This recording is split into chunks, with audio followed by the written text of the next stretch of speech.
IPMNation.com. All Natural Being. Warning, All Natural Being with Brian Brawdy is designed to shake your sense of self to the core. It's full contact psychology with an empowering twist, a philosophical loofah for your soul. For those of you not ready or comfortable releasing your inner superhuman, listener discretion is advised. Here's your host, Brian Brawdy.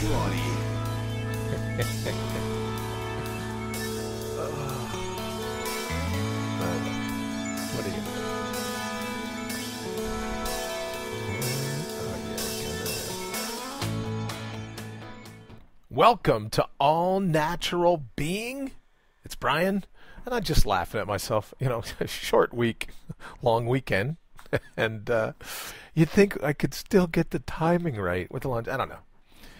What? It's 3 months into it now. You figure I could figure out how to cue everything up to get the open going right there, and which is odd because I'm really excited. I know I'm excited every day, but I'm really excited about today's version of All Natural Being. I'm looking forward to getting to that. But let me say hello to a few folks, including everyone listening at IPMNation.com. Also, if you're here live, 7 to 8 a.m., Monday through Friday. This week, Tuesday through Friday, because of the holiday. Or maybe you're listening at 11 a.m. or again at 8 p.m. Eastern Time. Super appreciate you being here with us. And then also, you know, you might be pulling it down on iTunes or TuneIn radio platform. I'm told it's being reprogrammed and rebroadcast all over the place. So however you're getting here to hang out with me, tuning in, clicking over, signing on, whatever it is, I want you to know two things. One, I'm dedicated to one thing. So we're going to go from two things to one thing and then back to two things. But the two things I want you to know is that, one, I'm dedicated to just one thing, and that's to disrupt your vision of yourself.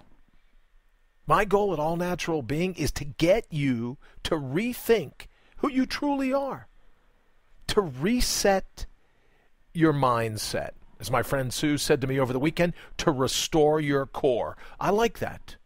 That's what I'm all about, because I think you deserve the very best your brain has to offer. Not the watered-down version, all the different things that kind of sidetrack us from time to time. Not that version of ourselves. I think you deserve the very best your brain has to offer. Now, we get all kinds of emails and texts and Facebooks and the like that say, oh, that's very unorthodox, Brian. It's very... Why, thank you. That's my goal, because it's our orthodox that's got us imprisoned. It's all the thing. There's a difference between what's normal and what's natural. That things recur over and over again makes them normal, doesn't make them natural. If you're unhappy, if you feel unfulfilled, or you don't believe that you're successful, you've simply forgotten who you are. And that's why I'm so fired up every day to be here. Get up bright and early to write these shows. Because I do, in fact, want to remind you of who you are. I really do want to disrupt your vision of yourself. That's my gig. That's my goal. And it's one that I'm fired up about. Truly is. And that leads me to the second point. I'm a fan of yours, even in those times when you're not. Because I remember your all-natural being. I know who you are beneath the facade. I know who you are beneath all the turmoil. So it's an honor to get the opportunity to hang out with you for an hour a day, however you hook up with all-natural being. It truly is an honor. It's nice to hang with a kindred. It's nice to be in a position to hang with folks that are on their journey, on target to releasing their all-natural being. To saying, you know what, I'm done with all the craziness in my life. It's time for me to, in fact, have the very best my brain has to offer. So it really is both a pleasure and an honor to be here with you for that hour every day. All right, so as you know, we're coming out of the 4th of July. If you're here in the States, you know about independence. But and I almost thought of doing like a little sneak thing yesterday, and then we had a big birthday celebration here in my family, and so the day kind of got away from us. But I wanted to do a little thing, so maybe we'll do it this morning right now. The true story of the 4th of July.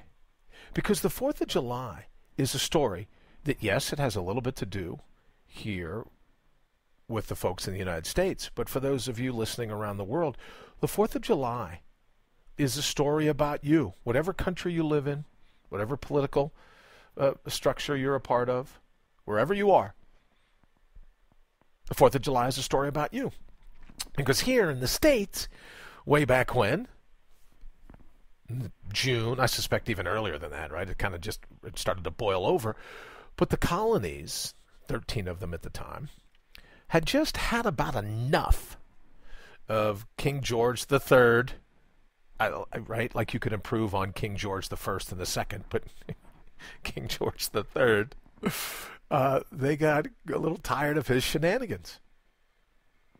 And the battle cry, if you will, was taxation without representation. They wanted to have a say. Taxes were taking a toll, and they didn't feel like anyone was standing up and voting for them.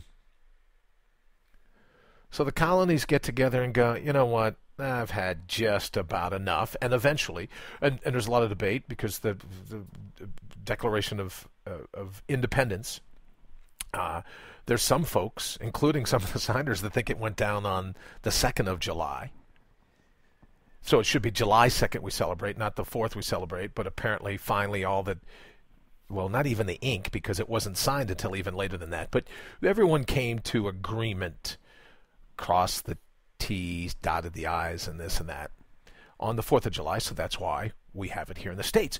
But ultimately, when we look at the 4th of July, when we look at taxation without representation and what that means, fate, not unlike King Georgie III, fate exacts its toll on us. We want a say in our lives. So when you hear about overthrowing a tyranny, when you hear about a revolution, when you hear about a breaking point where a people are tired of being subjugated to a foreign rule, think about that in your own life. Fate exacts its toll. And we get to a point where we go, enough. Here's our Declaration of Independence. We're not going to be pushed around anymore. We're not going to have mercurial fate decide what happens in our life. We want a say. And that's really the core of all natural being. We wake up one morning and we go, we are not going to be controlled. And maybe the foreign entity is our own ego at times. Maybe it's a little more outside of us. Maybe it's our current surroundings. But ultimately, we've decided that we're done with fate exacting its toll. This is our line in the sand, much the same as the colonists had their line in the sand. So wherever you're listening to All Natural Being, the 4th of July truly is a story about you. Maybe not the date, but there comes a time in every human mind where they have to throw off the shackles, the chains of their training wheels, of their water wings, of their flotation devices, of those things that were attached to them early on in life to help them to maturity. But then they're no longer supportive. They actually start to drag us down. I was reading an article in Child Psychology magazine, and the quote that just grabbed me was that, talking about a child's neurons, said at that stage their neurons are forming, migrating, maturing, and differentiating.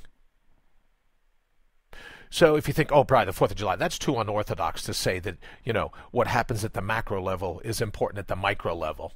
Well, it most certainly is. Overthrowing a foreign government at the macro level is much the same as deciding you're going to overthrow those voices, those thoughts, those ideas in your mind that are holding you back, that are keeping you down. So whether it's the growth of a neuron, it says that it's forming, migrating, maturing, and then differentiating. Or it's at the macro level in the 13 colonies. They were forming, right? They became colonies, migrating, moving in around, figuring where their boundaries were. They were maturing, and then they reached the point where they're going to differentiate. They're going to separate. Life, liberty, and the pursuit of happiness means no more training wheels, no more water wings, no more flotation devices. So the 4th of July works for all of us. The question is, what are you going to do about it? Do you think you're through the forming stage? Are you through the migrating stage where you let your mind, which is why I say every morning, I dig this concept of IPM, independent, provocative, and mobile. Migrating. And then the migration comes before the maturing. We get to a point where we go, we don't need King Georgie Porgy the Third. We definitely, let's hope we're not subject to a King George the Fourth, right? At least at that day and age. Are you and I tired of the King George the Thirds in our lives? Inner and outer? Telling us how we should live? Or are we going to say, nope, no more. This is it. This is what we're all about. That's what makes the 4th of July special. As I've said, I think I said last week, other than the fact that it's my daughter's birthday. So it makes the 4th of July special to me. As is the macro, so is the micro. In your own mind, if it's good for your neurons, if it's good for a country, you're in the middle. It's good for you to form, to migrate, to mature. That's the process of maturing. To be able to migrate to different ideas, see what feels right, see what works for you. And then you differentiate. And then you separate. Then you declare your independence. So that's why I was so excited about this morning's show and what I was going to talk about yesterday. But as I said, the day got away from me. All right, let's get to today's anaerobic aphorism, because I think this is independence all over it. That until you admit to yourself, only one that really matters, right? Until you admit to yourself who you truly are, you'll never find peace of mind. Because what is peace of mind? Peace of mind is when we dovetail our heart and our heads. We're no longer captive to our crazy ego and its ramblings, no longer captive to serial searching, to binge thinking. We're no longer captive to those things. What's left over? For us to admit who we truly are. And when we admit who we truly are to ourselves, to our reflection in the mirror, then we have peace of mind. Because what's the struggle? What's the battle? When you know who you truly are, that's when life begins to unfold. That's when fate goes, uh-oh, we better find some other colonist to mess with. She knows exactly what she's here to do. She knows her destiny. She knows what she's going to accomplish. He's on a roll. He's not going to take our bunk anymore. Not going to let us exact our toll on him. That's what we get to when we get to our all-natural being, where we know, nope, here's my line in the sand. Here's who I am. And that's peace of mind. Doesn't mean there won't be challenges. Doesn't mean there won't be things in the future. We have no dead ends, only cul-de-sacs, as you know, here in the labyrinth, here in the mind's maze, the crawl spaces, the nooks and crannies in our mind. Doesn't mean it's going to be smooth sailing. Matter of fact, we hope it isn't smooth sailing. If we wanted smooth sailing, we'd stay tied up to the dock. But as you and I have talked about before, if you have a boat that doesn't like or won't go out into rough waters, you got yourself a dock. You don't have a boat. So is today the day you decide to have your own Declaration of Independence? And before you go, oh, Brad, this would have been a great message on the 4th. The king didn't even hear about this for a couple more months, and I don't even think it was signed. If I remember correctly, I don't think the Declaration of Independence was signed, the John Hancock and all the like. I don't think it was signed till sometime in August. So we got a little bit of time to use this metaphor. Is today the day you decide to have some peace of mind? Is today the day you admit to yourself who you truly are? Who are you? And that's what I'd like to focus on today. All right, let's get to it. So Oh, I also wanted to make a quick mention, 331-684-7685, 331-684-SOUL. You can go ahead and hit me up there. Also, let's do allnaturalbeing.com. Send me an email. I'll send you one back. We can hook up that way. Of course, Brian Brawdy on Facebook. Brian Brawdy Official is the one that I'm able to check throughout the show. So if you get a chance, let's hang out over there. Matter of fact, let me type this right in now, just so I'm sure I'm there. So send me any ideas, any thoughts. I would love. Matter of fact, this is kind of like my plea. Help me. Help me. Well, I had a great meeting with a dear friend of mine last week who is a big-time television producer.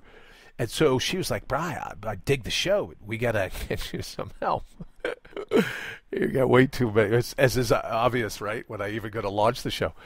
So she said to me, look, we're going to put some structure. We're going to do some things as much as I dig your riff. So here's what it made me think. I would love your help and come up with some show ideas. Do you like what we're going to do? I know we're working on getting guests. We're working on taking questions. I put out, sometimes we get texts and the like. We answer those.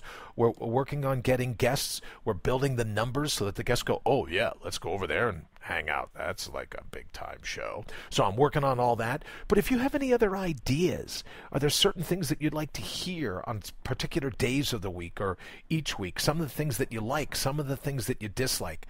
By all means, hit me up. Let me know what you're thinking. And I want to incorporate that into everything we do here in the show. So here's your chance to be like an associate producer of All Natural Being. Just let me know what you're thinking. Let me know what you want to hear. I love talking about what you don't want to hear. There's a way we can work it in. We're committed to doing that as well. So head on over to allnaturalbeing.com. Sign up. Let me know what you're thinking. Send me your email. I'll send you mine. We'll go from there. All right, let's jump into it. I don't want to get too carried away this morning, as you know. I could do. But let's look at the segments we're working on today. Segment number 1. Oh, this is one of my favorites. We're going to talk a couple quick stories. The difference between the pilot and the jury trial. Pilot and the jury trial. That's going to be segment number 1. And specific ways that we can take action. Where we can interrupt our interpretations. And the discovery that negative thoughts aren't valid. Just because we have a thought and it's a negative thought doesn't make it real, and it doesn't make it anything unless we accept it. So we're going to talk in segment 1 about what if and so what. All right, segment number 2, Human Elements is the title of this segment. It's the nitty-gritty, the brass tacks, the nuts and bolts of who you truly are. So we're going to get to that in segment number 2. And segment number 3 is a follow-up to a story we did. I'm calling it Running the Labyrinth. Working your mind's maze. And the subtitle is Think on Your Feet. And why taking life for granted isn't necessarily the best way to go. All right, so if you're like me, I suspect maybe this weekend you were out and about. Maybe you went to a picnic or you were just out doing something. And there was other people celebrating, there's not mashed potatoes, but potato salad and hamburgers and hot dogs or apple pie, all the different things. Well, I was out at a particular place, don't want to mention any names, and I suspect it was one of the little ones that had taken, it's like a little piece of cake, maybe a donut, I couldn't really tell. Could have been a cookie, but maybe a piece of cake. It may have been some baked good.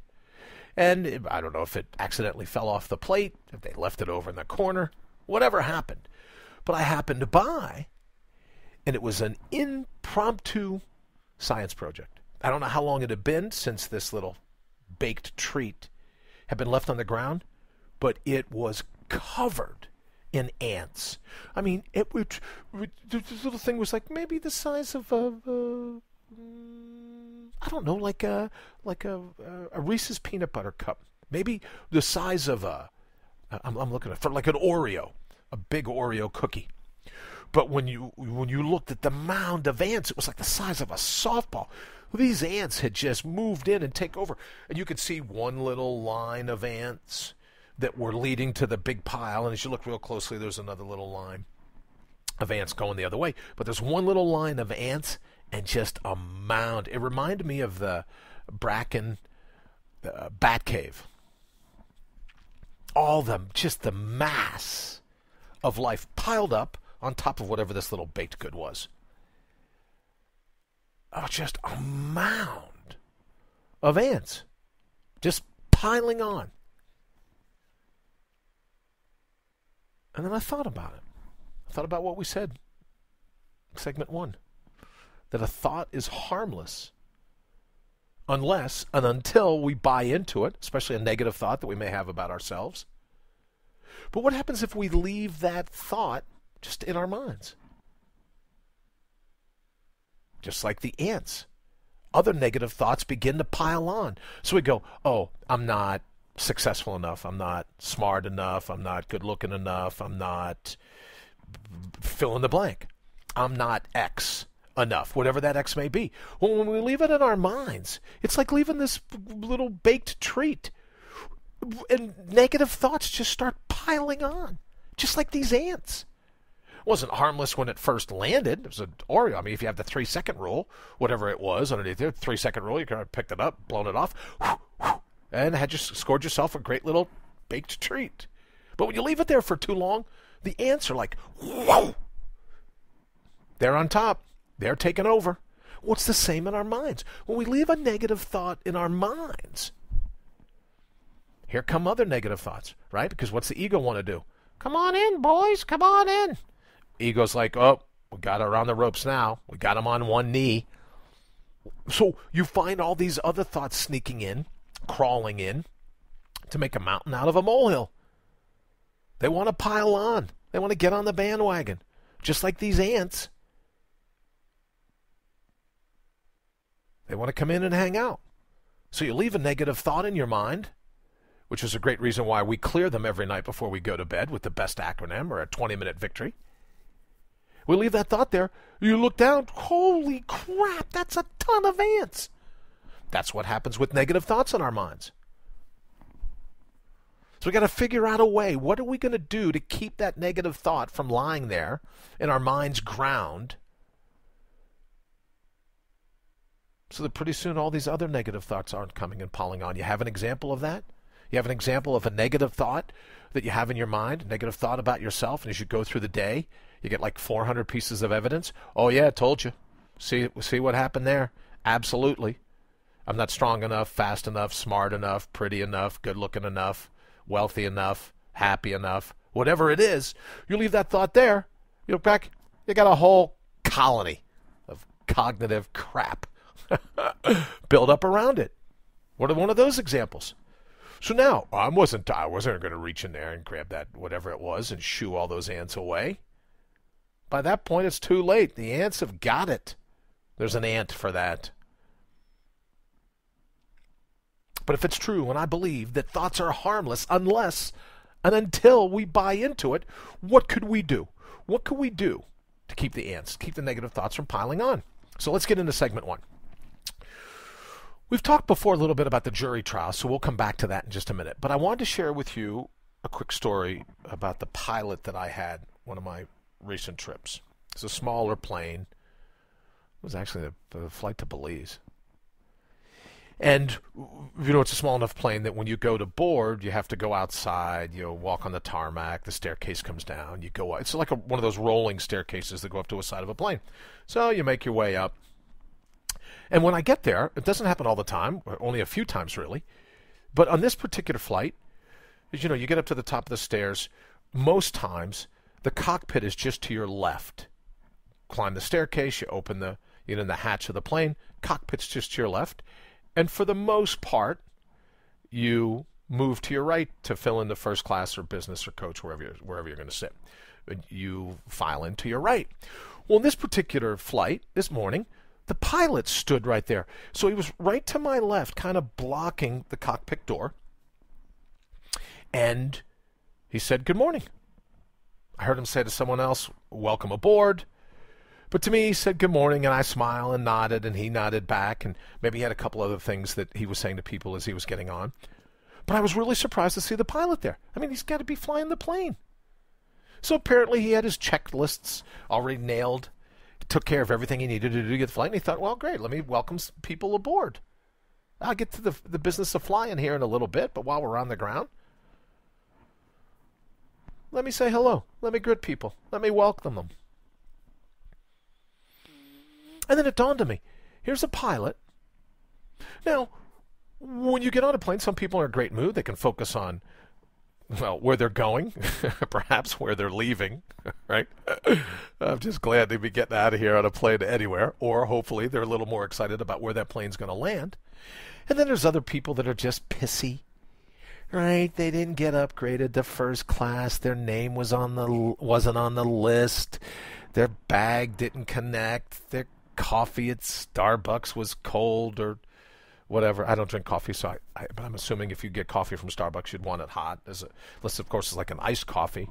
But I don't know if that's like sweet and sour in some foods, if it's a little bit of both. But in any event, they're just pissy.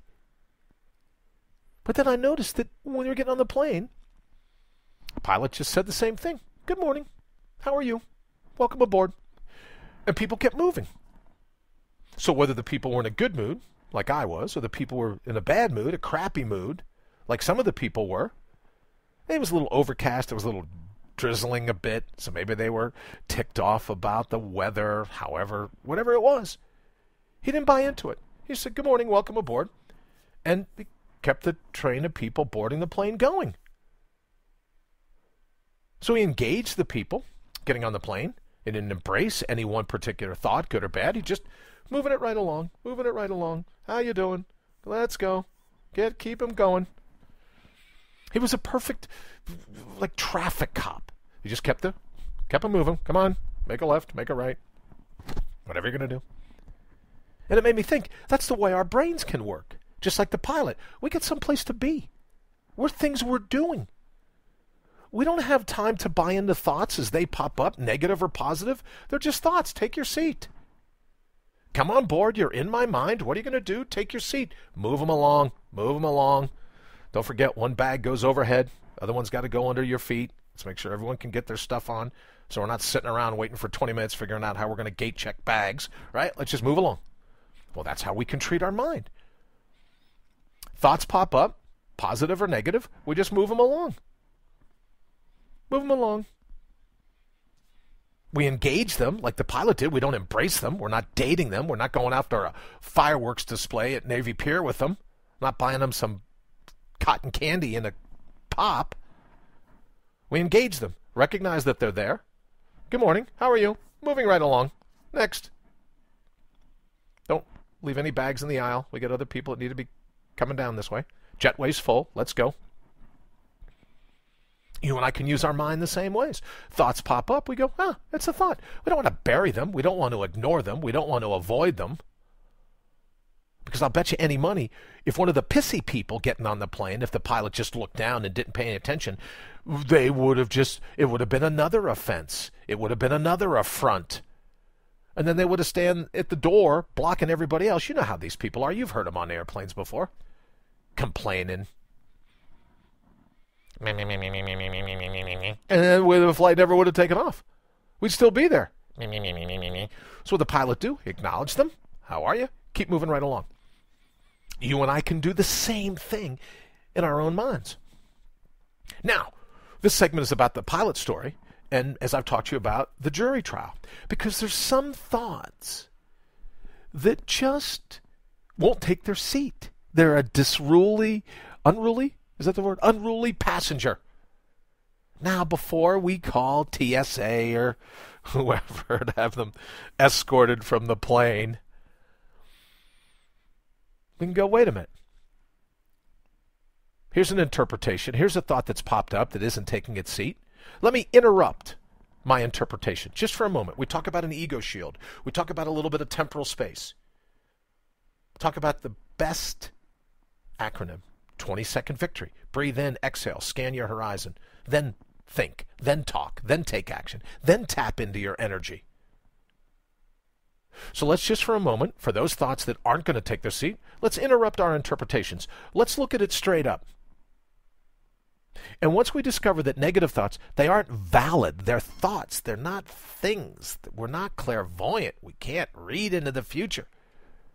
Negative thoughts about things of the past. This is when we put them to a jury trial. So you can decide, pilot, move them right along, acknowledge them, and then go, okay, take your seat, deal with you later. Or the jury trial, talked about in law enforcement. Gather the evidence, throw it in front of the judge. Now, as you know, you can ask for a jury trial in most cases. You can ask for a jury trial, or you can have a judge hear the case. But either way, let's interrupt our interpretation of what we think that negative thought is. And since we know negative thoughts aren't valid in and of themselves, we subject them to the what if and so what. Bring some of the evidence. Oh, well, I never catch a break. You might ask yourself, great, if that's the thought, let's put it on the stand. Let's interrogate it. I never catch a break. Has there ever been a point in your life where you caught a break? Ever been a point where you caught a break? Maybe got to your front door before the skies just opened and the rain poured. Maybe got stopped for speeding and didn't get a ticket. Maybe somebody at the grocery store says, oh, you only have 2 things. I have a whole cart full. Please cut in front of me. Has there ever been a time where you've caught a break? And what happens is, when we throw these negative thoughts onto a jury trial, we start to crack their defense. When we subject them to the what if and so what? What if the negative thought is something in the future? Oh, this is going to be brutal. Okay, so what if the worst case scenario happens? So what does that really mean? Not the craziness, not the fear, not the loathing. What does it really mean? What if and so what? Well, tomorrow, or today for that matter, I have to go somewhere and see someone. And I'm dreading the meeting because it's never fun. And you go, okay, well, what if you go to the meeting? And what if it's never fun? What if it's not fun? So what is that going to mean to you? Do you have an email that you need to send? Or, as I said, a meeting you have to attend? Or some chore you have to perform? Oh, it's just going to be, dreadful, Brian. It's brutal. Throw it on the stand. Interrogate it. We're going to interrupt our interpretation long enough. Let's interrogate it. If we're not going to seat it like the pilot, let's throw it up in front of a jury trial.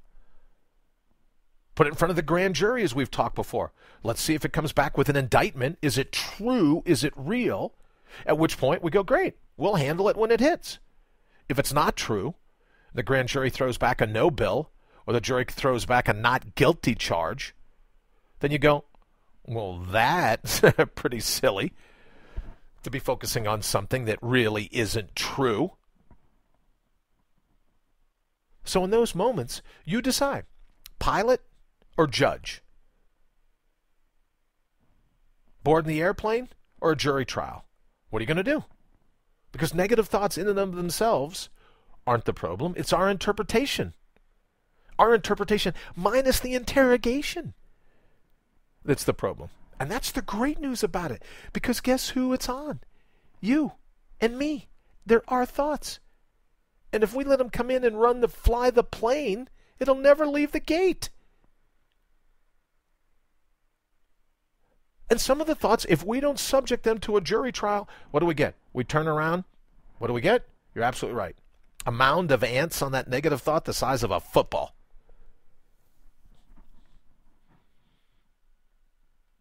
So we decide, in the moment, magnify the moment.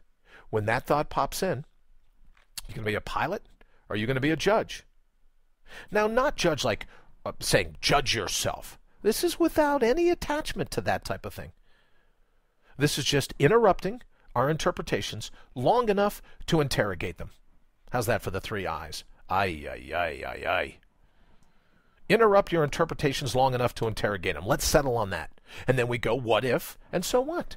What if the absolute worst happened? So what would that mean to me? Maybe sprinkle in a little bit, am I exaggerating? One of the keys for me, at least, what I've found, maybe you have as well, if you say always or never. Oh, I never get a chance to be happy. Never. There's not one time that you can remember being happy. Oh, it was a long time ago, Brad. Great, but was there one? And just like when you have a witness on the stand, If you can get them to admit, yes, there was one, so you don't get to say never, do you? Maybe you and I personalize some things too much. Oh, no one ever pays attention to me. So your position is you could run down the middle of the street naked and no one would pay attention to you. You could belt out a song tune in a library. No one's going to pay attention to you. No one ever pays attention to you. So for me, when I find myself using always and never, I go, remember Lenny, Squiggy, needle knits, go sit in the corner. I go, wait a minute, Bri. Let's not be crazy here.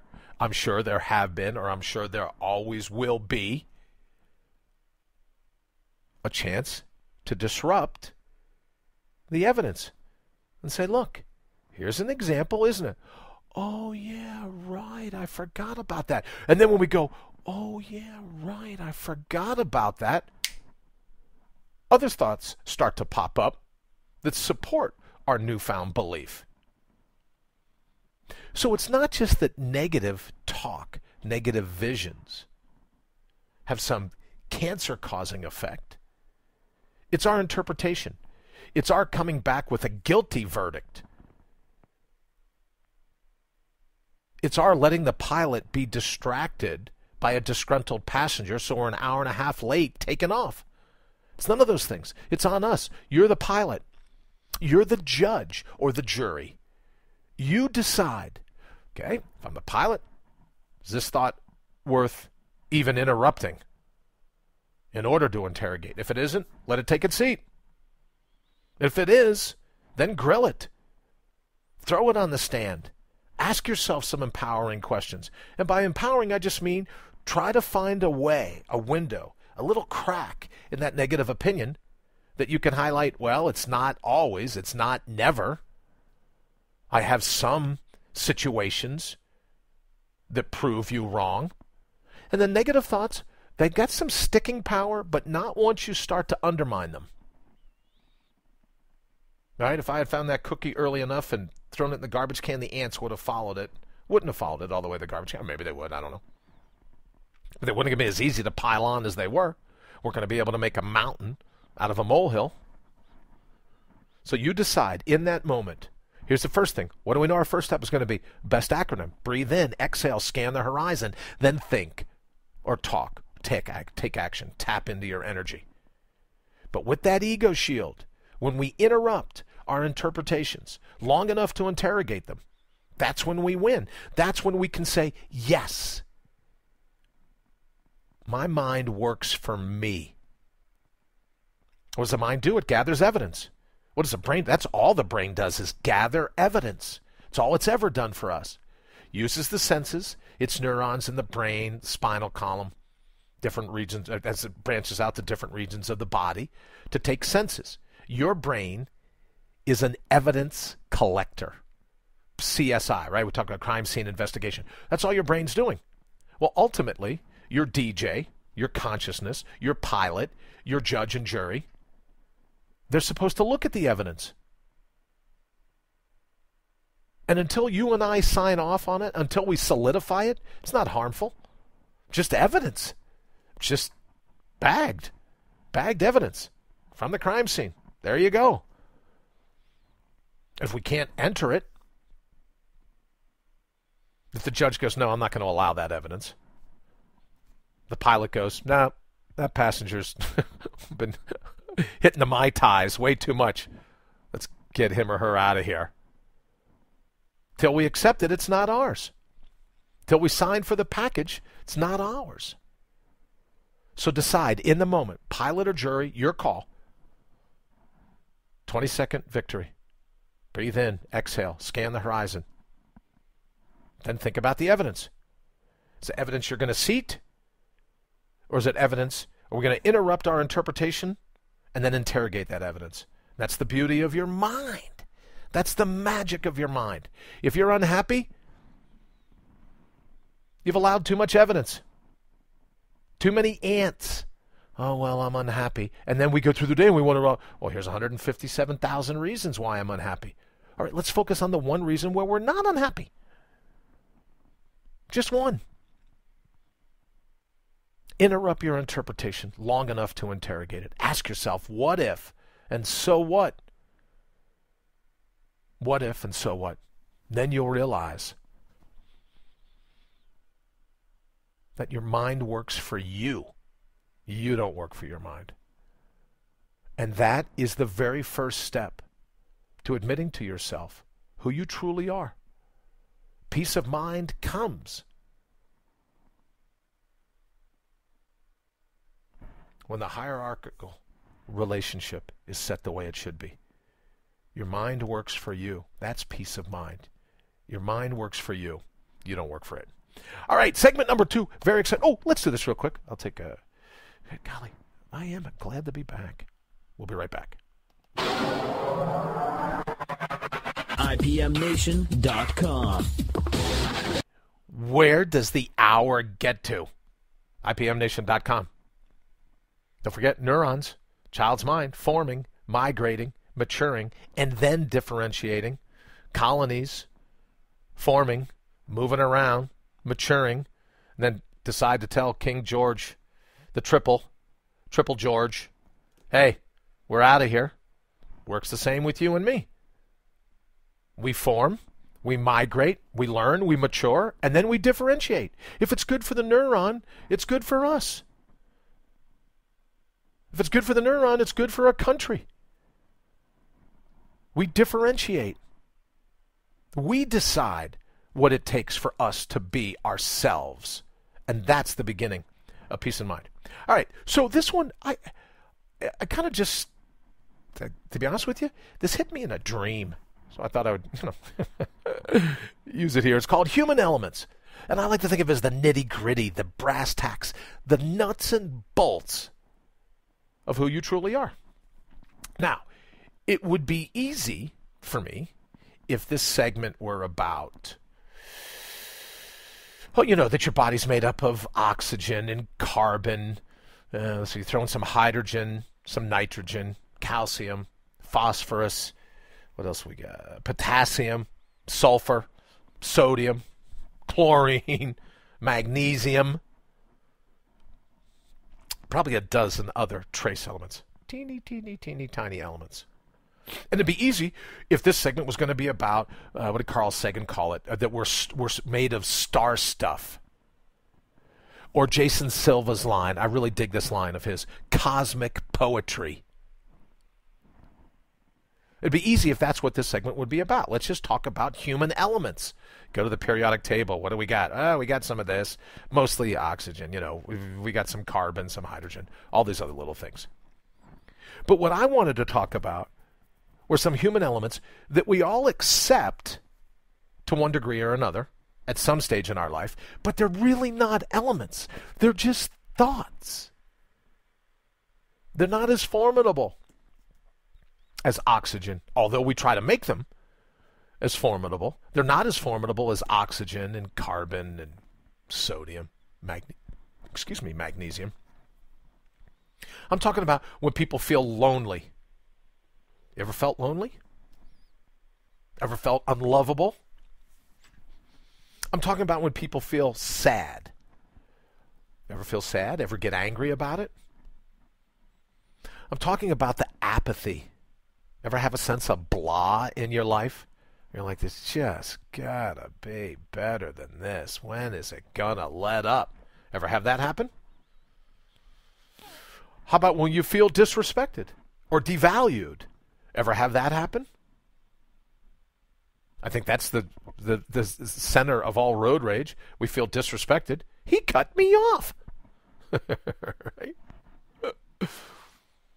And because we feel disrespected, we have to admit, well, we can only feel disrespected if we're busy devaluing ourselves. That element? Ever feel that way? How about being timid, fearful, thin-skinned? Is that a part of your human element? Of course not, unless we adopt it. Ever feel invisible? We talked about no one ever pays attention to me. You ever feel invisible? Inconsequential in what life has to offer? I mean, that was most certainly the thing of the 4th of July, right? The colonies felt inconsequential in the overall plan of Georgie Porgy III. But those aren't elements of you and I. Lonely, unlovable, sad, angry, apathetic, blah, disrespected or devalued, fearful, timid, thin-skinned, invisible or inconsequential. Those aren't our elements. Those are just thoughts. Those are training wheels that we adopt when we're not connected to who we ultimately are. Because we're not connected to who we ultimately are. We're like a little kid learning to ride a bicycle all over again. But those aren't elements of you. So if you ever find yourself unlovable or sad or apathetic, don't disrespect yourself. If you ever find yourself fearful, timid, or thin-skinned, don't devalue yourself. If those thoughts of being invisible or inconsequential ever bubble up, don't disrespect yourself. Those aren't elements of you. Those are negative thoughts. And as we talked about in segment 1, decide you're going to be the pilot or you're going to be the judge and jury. Seat them or ask them what if and so what. Look at some of the things that you and I do in our own minds to anchor those thoughts. And then interrupt our interpretations long enough to interrogate them. Because if we're unhappy, we've allowed in crappy evidence. That's what it boils down to. Crappy evidence. Tainted evidence. You ever hear, well, the trial was thrown out because the evidence wasn't handled properly. Great. I'm in. What evidence have you mishandled that's led you to believe? What evidence have you allowed in? What passenger have you allowed to board your plane that disrespected you?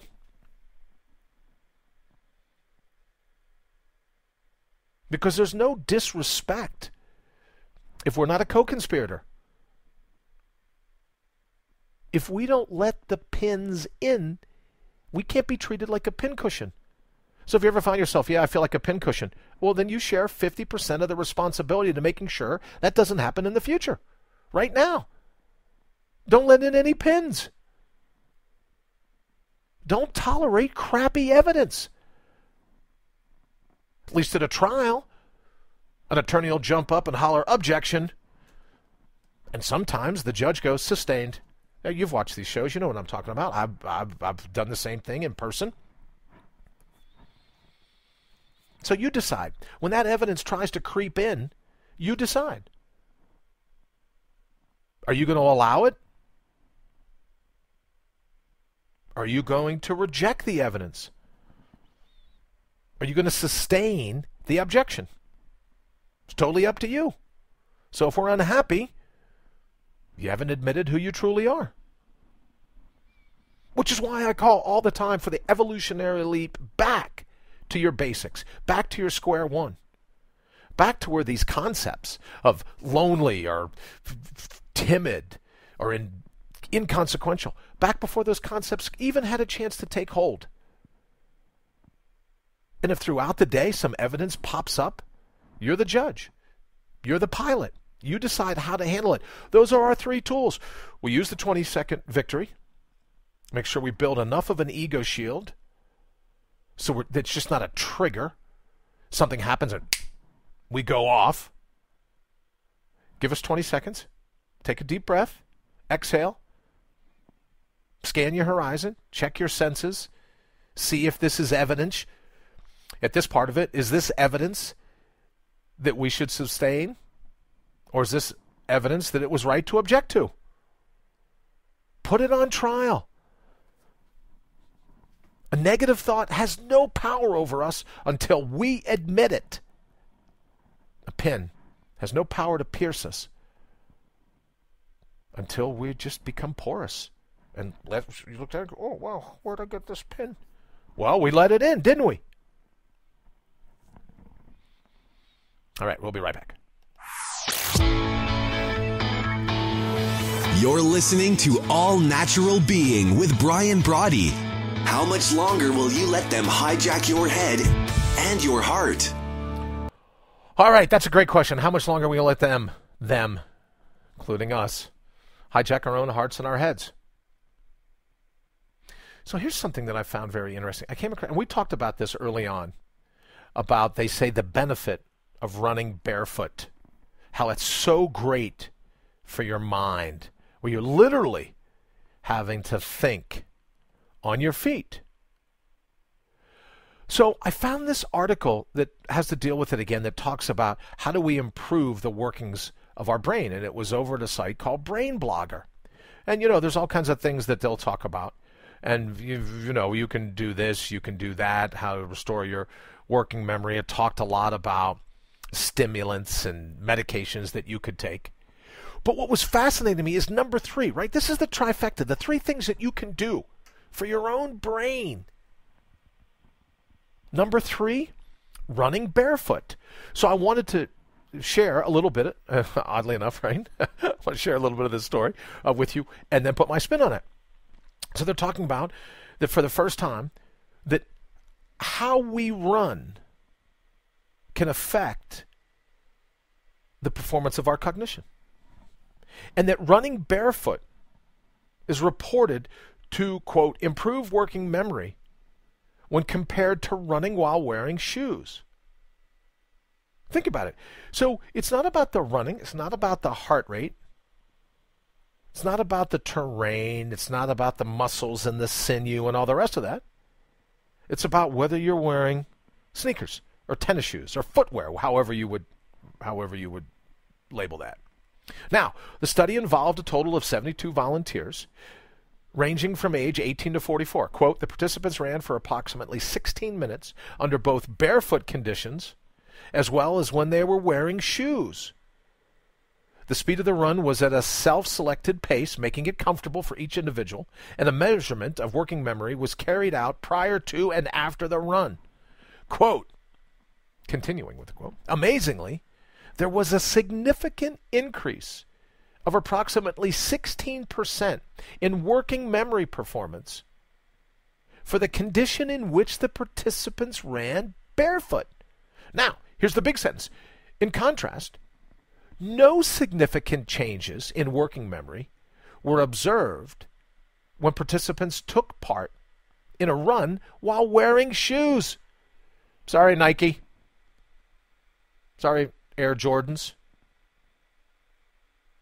Quote, similarly, the heart rate and running speeds of the volunteers were not reported to have any significant effect on their working memory and performance. So what does that mean to us? Without going through the rest of the article, what could that mean?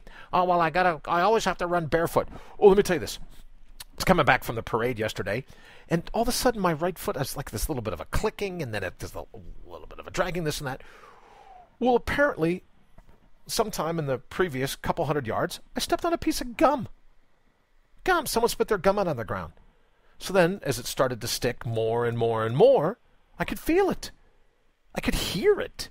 You just feel that little, it's not smooth on the bottom of your foot. You're like, oh, man. So clearly I'm out. I walked. I got from A to B. But I wasn't paying attention to what I was doing.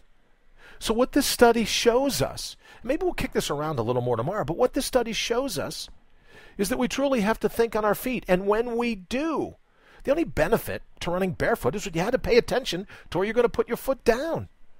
Like walking across the kitchen floor, if you ever dropped a light bulb or broke a bottle of milk, whatever it is, right? If you're out, maybe you're out crossing a river and you're looking for the particular stones to step on so you don't fall in the drink, right?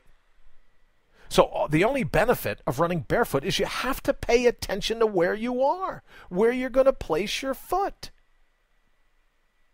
So before everyone goes and burns their Adidas and what Pumas and Nikes and whoever else is big now, before you go and burn all your shoes, I don't think that has anything to do with it. I think everything boils down to this. Are you keeping your head in the game? Are you thinking on your feet? Because we become so desensitized by distraction, desensitized to what's going on right now in the moment. I stepped on a big old wad of gum, didn't even see it. And we'll get to tomorrow because I'm going to run out of time now. Sorry, we're going to run out of time. We'll get to yet another study that says one of the worst things you can do for yourself is multitask. So we'll explain that a little more. But clearly I was multitasking, pulling the boys in the radio flyer, trailer, the wagon, pulling the boys in the wagon, probably talking, looking at whatever else, didn't see a big wad of gum. Well, if they're saying now one of the best ways to help build your brain, if you're 14 to 44, whatever the age group was, and beyond, neuroplasticity in a nutshell. You're never too young, never too old to rewire your brain. So the benefit of running barefoot is you got to pay attention to where you are. You got to look for the fingerprints of providence. Got to look for the fingerprints of providence. To reverse being desensitized by distraction. So we walk through life taking it for granted. How many times you go for a run, you don't pay attention to where your foot falls unless it's something pops up all of a sudden. If you're running barefoot, you're going to make sure there's no glass, no rocks. You're looking for the softest part of the path. That's all this study means. So how can you and I run barefoot in our minds? Stop taking life for granted. Look for the fingerprints of providence in this particular moment in all of time. To tap into the truly unimaginable power of living in the present moment. That's what this study's talking about. So when we do that, we're no longer distracted. And that's what's good for the brain. That's what's good for the mind. That's what's good for your body. So think, right now, what are some examples of today where you could run through your mind with no shoes on your feet? You ever want to touch a piece of silk, but you put plastic gloves on before you do it? Of course you don't. So let's not play plastic gloves into the moment at hand. Let's not be distracted to such a degree that our senses are just numbed. Pay attention to this moment. 20-minute victory. Every day we talk about it. 1/72nd of your day to restore your core. To reset your mindset. 120-minute victory a day so that you can get to your point. Here's all the time. Oh, there's no magic bullet. Well, yes, there is. The magic bullet is when you remember who you are and you bring your own bold. No distraction, no gum on your shoe, no multitasking, no list of elements that really don't matter. You got yourself a magic bullet when you bring your own bold. So when these negative thoughts pop up, the gum on the bottom of our shoes, let's not try to bury them. Decide. Pilot or judge and jury. Seat them or put them on the stand and grill them. We interrupt our interpretations just long enough to interrogate them. We remind our mind who works for who. We don't take life for granted. We think on our feet. We connect to the moment in hand. And this isn't some philosophical study. This is a study talking about, look, here's what you could do to build your brain, to increase your intelligence, to increase your mental health. Go into every moment barefoot. See what evidence is around you. See what you can use to tap into your all-natural being. Because your all-natural being is most certainly excited to tap into you. Once you let it know you're on your way, it starts coming up. I promise you. You'll see that. All right, we got to go ahead and get out of here. Thanks to everyone for hanging out with me, giving me an hour. Holy cow, an hour of your time. Kind of like 3 20-minute victories today. Thank you so much whenever you're joining me. Don't forget allnaturalbeing.com. Send me an email. I'll send you one of mine, and we'll connect that way.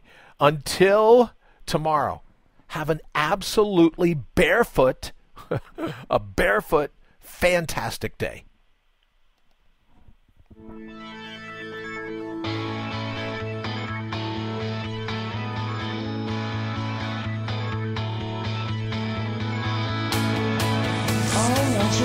You've been listening to All Natural Being with Brian Brawdy. Join us live every Monday through Friday, 7 to 8 a.m. Eastern. Also, check us out around the clock at allnaturalbeing.com. Until then, always remember to bring your own bold. Bring your own bold, because until you admit to yourself who you truly are, you're never going to find peace of mind. Maybe you and I don't deserve peace of mind. If we're not willing to admit who we truly are, maybe we don't deserve it. Have a fantastic day. IPMNation.com.